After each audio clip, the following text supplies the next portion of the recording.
Je me suis précipitée dans ce café bondé de Paris, mon ordinateur portable mourant dans les bras, et j'ai supplié la femme à la table voisine, « Excusez-moi. Pourriez-vous me prêter votre prise juste 5 minutes ?» Elle a levé les yeux, un sourire énigmatique aux lèvres, et a répondu, « Seulement si vous acceptez de devenir ma petite amie pour la soirée, c'est une blague. » Bien sûr. Mais asseyez-vous.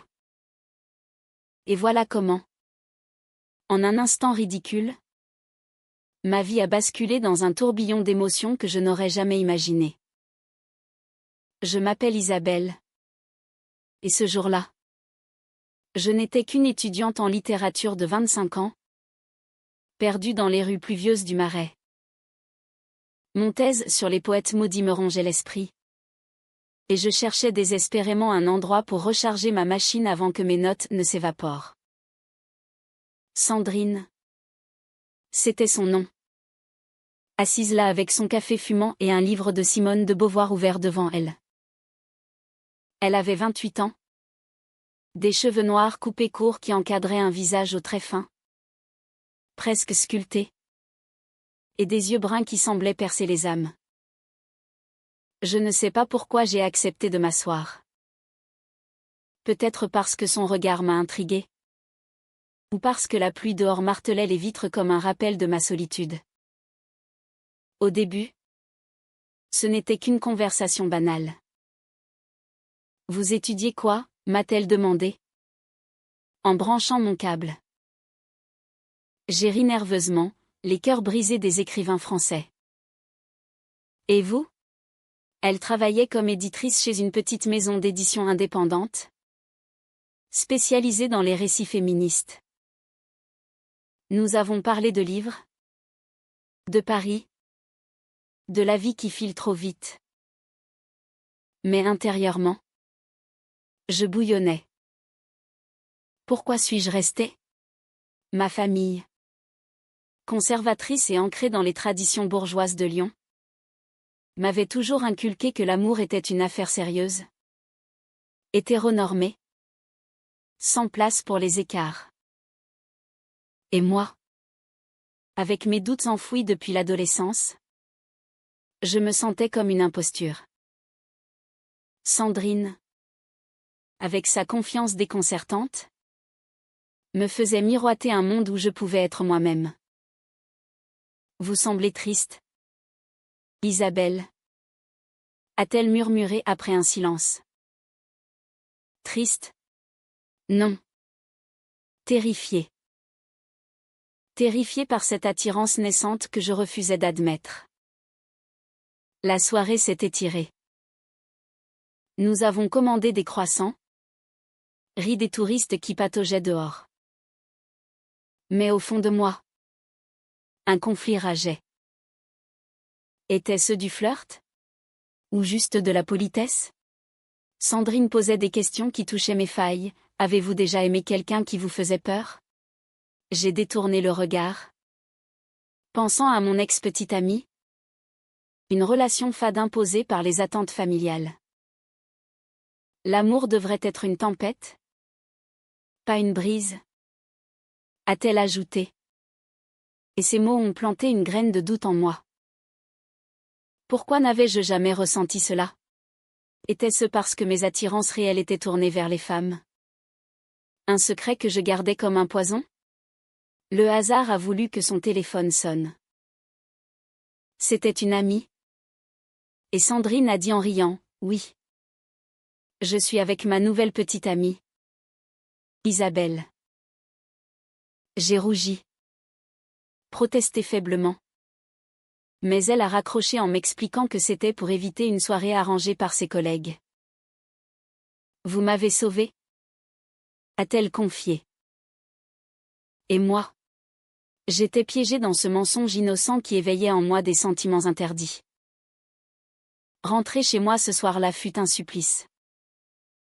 Dans mon petit appartement du 5e arrondissement, je me suis effondrée sur le lit, le cœur battant. Pourquoi cette femme m'obsédait-elle ? Était-ce le début d'une folie ? Ou la révélation d'une vérité que j'avais fui toute ma vie? Les murs semblaient se refermer. Et je me suis demandé si emprunter une prise n'avait pas ouvert une porte que je ne pouvais plus fermer. Le lendemain.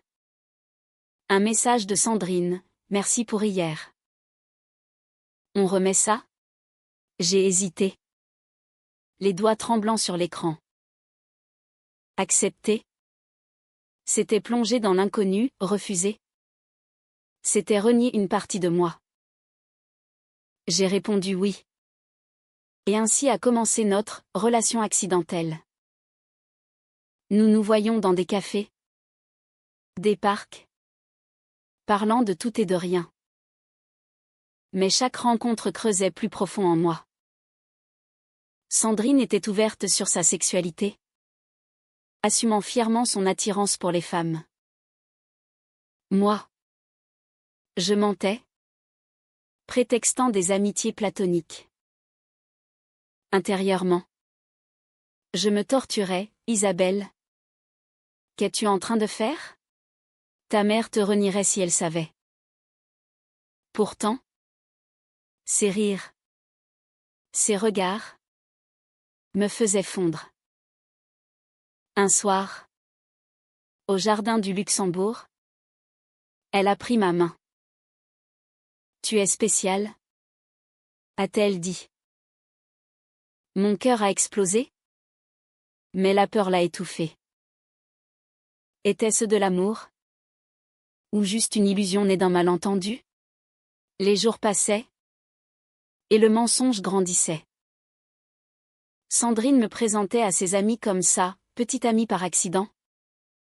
Et je jouais le jeu, riant extérieurement tandis que intérieurement, je hurlais. Pourquoi ne pas avouer? Parce que admettre mes sentiments signifiait affronter ma famille, mes amis, moi-même.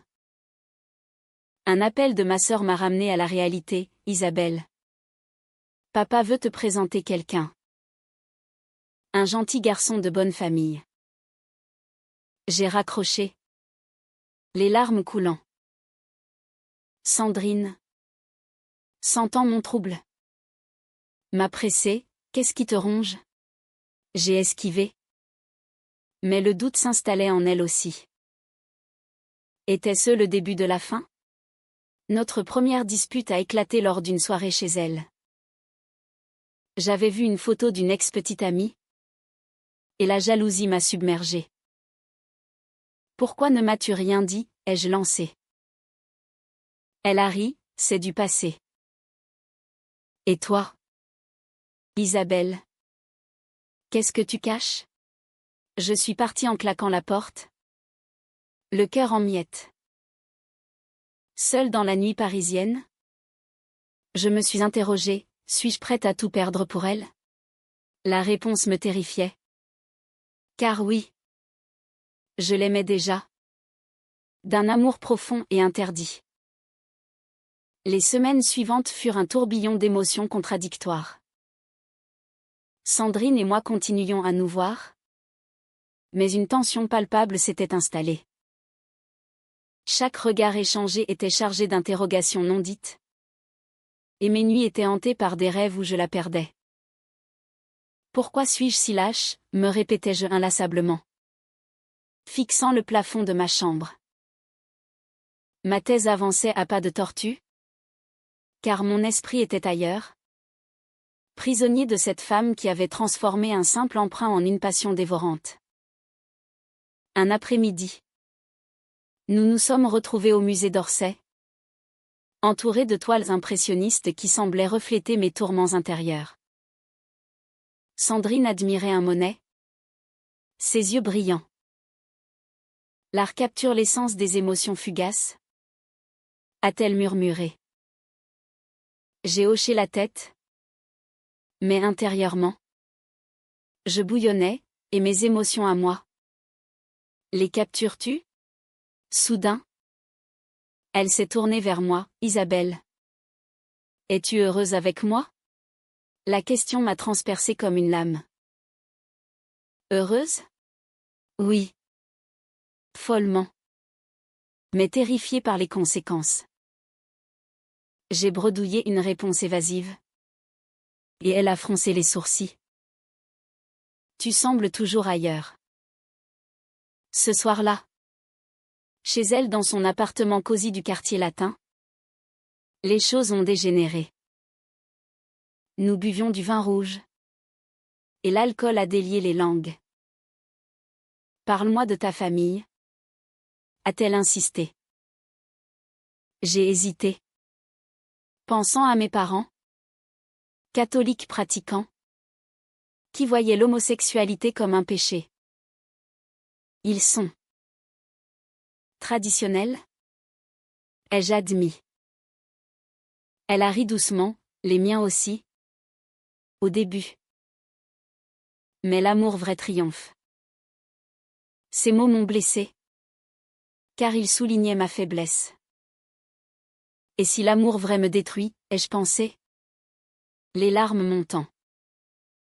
Puis, impulsivement, je l'ai embrassée pour la première fois. Un baiser doux, chargé d'années de répression. Elle a répondu avec passion. Mais je me suis reculée. Paniquée. Je ne peux pas. Sandrine. Pas encore. La confusion sur son visage m'a brisé le cœur. Qu'est-ce que ça veut dire, a-t-elle demandé. La voix tremblante. J'ai fui une fois de plus. Courant sous la pluie jusqu'à chez moi. Allongée sur mon lit. Je me suis flagellée mentalement, tu l'aimes. Idiote. Pourquoi la repousser? Mais la peur de perdre ma famille. Mes repères. Était plus forte. Le lendemain. Un message d'elle, j'ai besoin de temps. Mon monde s'effondrait. Était-ce la fin de notre histoire accidentelle? Pour combler le vide. Je me suis plongée dans mes études. Mais chaque page lue me rappelait elle. Un appel de ma mère a aggravé les choses, Isabelle. Nous venons te voir à Paris. Et nous amenons Antoine? Un ami de ton père. Il est parfait pour toi. La panique m'a envahi. Antoine? Un homme que je n'aimerais jamais. Imposé par des conventions que je haïssais. Maman. Ai-je commencé? Mais elle m'a coupé, pas de mais. Tu as 25 ans. Il est temps de penser à l'avenir. Raccrochant. Je me suis effondrée. Comment leur dire que mon cœur bat pour une femme? Sandrine m'a recontacté une semaine plus tard. Rencontrons-nous. Nous nous sommes vus dans un bistrot du Montparnasse. Elle était pâle. Les yeux cernés. Isabelle. Je t'aime. Mais je sens que tu me caches quelque chose. Mon cœur cognait. Avouer? Ou mentir encore? Je n'ai jamais été avec une femme avant toi.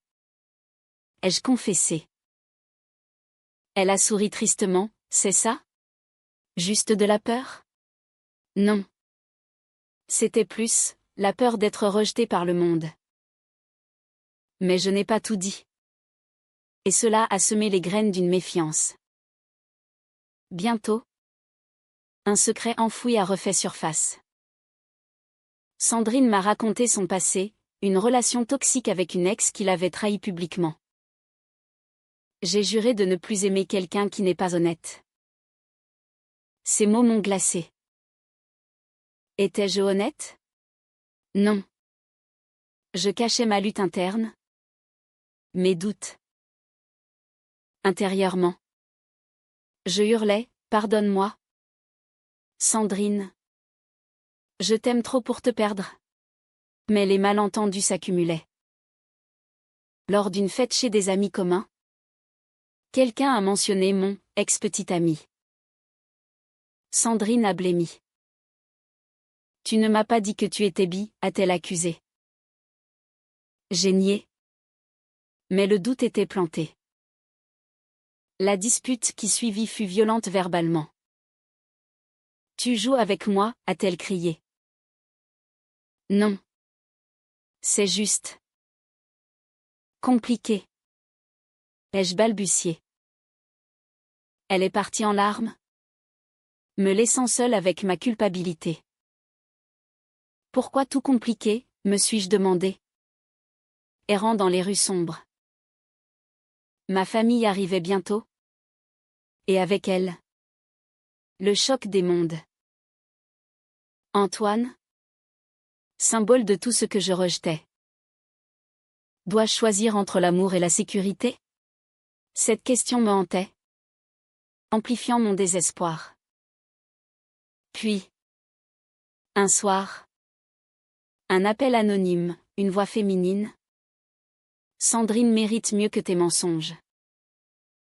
Mon ex? Ou une rivale? La paranoïa s'installa. Je confrontai Sandrine, qui est-ce? Elle nia. Mais je vis le mensonge dans ses yeux. Était-elle infidèle? Non. C'était pire, elle cachait une maladie chronique. Une sclérose en plaques diagnostiquée récemment. Je ne voulais pas t'effrayer. Avoua-t-elle enfin. Mon cœur se serra. Et moi? Je cache ma peur de l'engagement. Nous pleurâmes ensemble. Mais le fossé grandissait. Le poids des secrets nous écrasait désormais. Sandrine et moi tentions de recoller les morceaux. Mais chaque conversation était minée par des doutes accumulés. Pourquoi ne m'as-tu pas dit pour ta maladie plus tôt, lui ai-je reproché un soir? Dans son appartement empli d'une atmosphère lourde. Elle a baissé les yeux, parce que je t'aime. Isabelle. Et je craignais que tu partes. Ces mots m'ont transpercé. Car ils reflétaient ma propre hypocrisie. Intérieurement. Je me lacérais, hypocrite. Tu lui reproches ce que tu fais toi-même. L'amour que je ressentais pour elle était si intense qu'il me consumait. Me rendant jalouse de tout. Même de son passé. L'arrivée de ma famille à Paris a précipité la crise. Mes parents et ma sœur logeaient dans un hôtel près de la Seine. Et dès le premier dîner, ils ont présenté Antoine. Un homme charmant. Avocat de 30 ans. Avec un sourire poli et des manières impeccables. Isabelle. Il est temps de penser au mariage, a déclaré mon père. Sa voix autoritaire résonnant dans le restaurant chic. Ma mère a ajouté, tu as l'air si seule ces temps-ci. Seule? Non. Déchirée. Pendant tout le repas, je pensais à Sandrine, à ses caresses tendres, à nos rires partagés. Comment leur avouer que mon cœur appartient à une femme, me torturais-je, serrant les poings sous la table. Antoine m'a invité à une promenade le lendemain. Nous marchions le long des quais. Il parlait de sa vie stable, de ses ambitions. Tu es belle, Isabelle, et intelligente. On pourrait être bien ensemble. Ces mots m'ont écœurée. Belle, intelligente, mais vide sans Sandrine. Je l'ai repoussée poliment. Mais intérieurement, la rage bouillonnait. Pourquoi dois-je feindre pour plaire à ma famille? Rentrant chez moi. J'ai appelé Sandrine en pleurs. Ils veulent me marier. Elle a écouté. Puis murmuré, viens chez moi. Chez elle. Nous avons fait l'amour pour la première fois, non? Pas comme ça, nous nous sommes enlacés. Parlant jusqu'au matin. Nos cœurs battant à l'unisson. Je t'aime. Isabelle. Malgré tout. Ses larmes sur ma peau m'ont brisé. Mais le lendemain, la trahison est survenue. Ma sœur, fouillant mon téléphone, a vu nos messages. Qu'est-ce que c'est que ça? Une femme, a-t-elle hurlé lors d'un déjeuner familial. Mon père a pâli. Ma mère a pleuré. C'est contre nature, a tonné mon père. Je me suis défendue, c'est l'amour. Papa. Mais ils m'ont tourné le dos, me laissant seule avec ma douleur. Sandrine, apprenant la nouvelle, m'a soutenue. On affrontera ça ensemble. Mais un doute persistait, sa maladie. Lors d'une visite médicale, elle m'a avoué la gravité. Je pourrais perdre la mobilité un jour. Mon cœur s'est serré. Et si je ne suis pas assez forte, pensais-je, terrifiée par l'avenir. Puis, le coup de grâce, une lettre anonyme arrivait chez moi, révélant que Sandrine avait une ex qui la harcelait toujours. Elle te ment encore. Folle de jalousie. Je l'ai confrontée. Qui est cette femme? Elle a nié. Mais je vis la culpabilité. C'est fini entre nous. Mais elle ne lâche pas. La dispute fut cataclysmique. Tu me caches tout, ai-je crié. Elle a riposté, et toi? Tu caches ton amour à ta famille. Nous nous sommes séparés en larmes. Le cœur en lambeaux. Seule. Je me suis effondrée, pourquoi l'amour fait-il si mal? Les jours suivants furent un enfer. Ma famille m'ignorait. Antoine insistait. Et Sandrine me manquait cruellement. Un appel d'elle, Isabelle. Pardonne-moi. Ma maladie me rend paranoïaque. J'ai hésité. Mais l'amour l'emporta. Nous nous revîmes. Mais la confiance était brisée. Puis, un soir, lors d'une fête, j'ai vu Sandrine parler intimement avec son ex. La jalousie m'a aveuglée. Traîtresse, ai-je pensé, partant sans un mot. Elle m'a poursuivi, ce n'est pas ce que tu crois. Mais je n'écoutais pas. Fui par la peur. Intérieurement, je hurlais, je t'aime trop pour te partager. Le malentendu s'envenima. Elle m'accusa d'être possessive.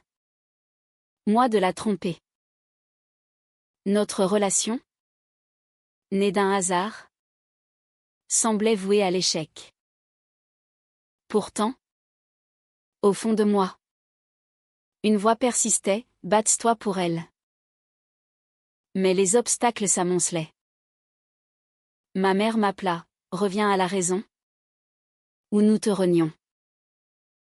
Le choix était cornélien, famille ou amour. Les nuits sans sommeil amplifiaient mon désespoir, me poussant vers un abîme émotionnel. Le gouffre entre nous s'élargissait. Et chaque jour sans Sandrine était une agonie. Je errais dans Paris, les rues autrefois romantiques me semblant hostiles.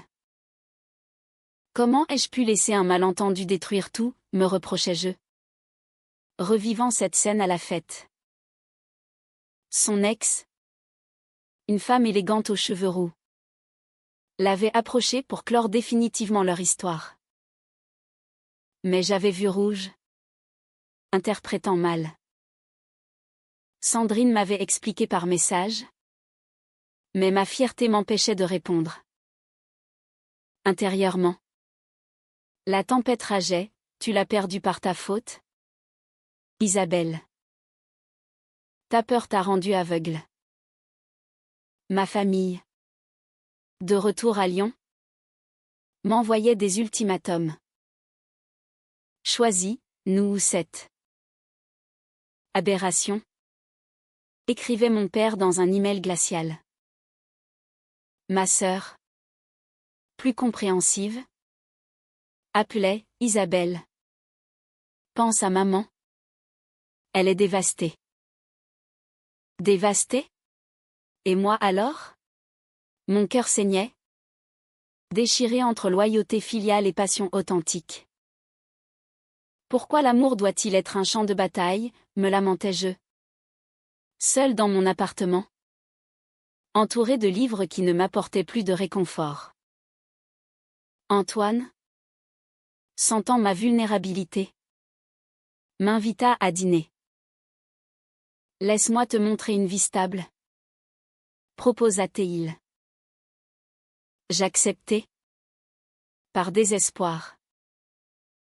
Au restaurant. Il était attentionné. Mais fade. Tu mérites mieux que des tourments, dit-il. Mieux? Non. Je méritais Sandrine. Avec ses imperfections et sa maladie. En rentrant, je pleurais, trahirais-je mon cœur pour la paix? Le lendemain, un bouquet de roses arriva, de Sandrine. Pardonne-moi. Je t'attends. Mon pouce accéléra. Était-ce le signe? Nous nous revîmes au pont des Arts? Symbole d'amours éternels. Elle était là. Fragile. Appuyée sur une canne, signe de sa maladie progressant. Isabelle. Je ne peux pas vivre sans toi. Avoua-t-elle. Les yeux emplis de larmes. Je la serrai dans mes bras, moi non plus. Mais les secrets ressurgissaient. Elle confessa avoir contacté mon ex-petite amie pour comprendre mon passé. Je voulais te connaître mieux. Trahison. Comment as-tu osé? Criai-je. Elle pleura, par peur de te perdre. Notre étreinte se transforma en confrontation, amplifiant nos blessures. Le climax survint lors d'une visite surprise de ma famille à Paris. Ils débarquèrent chez moi, trouvant Sandrine là. C'est elle, tonna mon père. Ma mère sanglota. Sandrine, digne, se présenta, oui. Et je l'aime. Le chaos éclata. Insultes. Reproches. Tu nous déshonores, hurla mon père. Intérieurement. Je bouillonnais, non. C'est vous qui me déshonorez en niant mon amour. Je défendis Sandrine. Révélant tout, ma lutte. Mes sentiments. Ma sœur intervint, laissez-la être heureuse. Mais mon père partit furieux. Ma mère en larmes. Seule avec Sandrine. Je m'effondrai. Tout est fichu. Elle me consola, non. C'est le début de la vérité. Mais sa santé déclinait, une crise la frappa ce soir-là. À l'hôpital. Je veillais à son chevet. Priant. Ne me quitte pas. Murmurai-je. Elle sourit faiblement, jamais. Ce moment me transforma. Je choisirai l'amour. Quoi qu'il en coûte. Décidai-je enfin. Les jours suivants furent intenses. Je confrontai ma famille par lettres. Expliquant mon cœur. Acceptez-moi. Ou perdez-moi. Leur silence me blessa. Mais libéra. Sandrine. En rémission. Me soutint. Pourtant. Un dernier secret, elle avait envisagé de partir pour ne pas me burden. Je t'aime trop pour te faire souffrir. Furieuse et touchée. Je criai, ne décide pas pour moi. Notre dispute culmina en une réconciliation profonde. Nos âmes nues. La guérison fut lente, mais transformative. Sandrine et moi reconstruisîmes notre relation sur la vérité. brique par brique. Ces crises médicales me terrifiaient, mais renforçaient mon engagement. Je serai là. Toujours. Lui promis-je lors d'une nuit d'insomnie. Intérieurement, la paix s'installait enfin, l'amour vrai endure les tempêtes. Ma thèse achevée, je la dédiais à elle. Symbole de ma renaissance. Ma famille brisa le silence. Ma sœur appela, maman veut te voir. À Lyon, l'accueil fut tendu. Mon père, raide, murmura, j'ai eu tort. Ma mère pleura, je veux ton bonheur. Leur acceptation, imparfaite, fut un miracle. Merci, dis-je, ému. Sandrine vint plus tard, et lentement, les ponts se rebâtirent. Pas sans heurts, des disputes sur les traditions persistaient mais avec amour. Notre vie ensemble fleurit. Nous voyageâmes en Provence, main dans la main, riant des hasards qui nous avaient unis. Une prise électrique, qui l'eût cru, plaisantait-elle. Mais au fond, c'était plus, une leçon sur le courage. Les malentendus passés nous avaient forgés, nous rendant plus fortes. Pourtant, un dernier twist, l'ex de Sandrine réapparut, menaçante. Laisse-la, ou je révèle tout. Paniquée, Sandrine voulut fuir. Non. Affrontons-la ensemble. Insistai-je. À la police, nous déposâmes plainte. La victoire nous unit plus que jamais. Aujourd'hui, des années plus tard, nous vivons à Paris, mariés. Sa maladie est gérée, mon cœur apaisé. L'amour accidentel est devenu éternel, enseignant que les secrets détruisent, mais la vérité libère. Je t'aime, Sandrine, murmurai-je un soir, sous les étoiles. Elle répondit, et moi, pour toujours.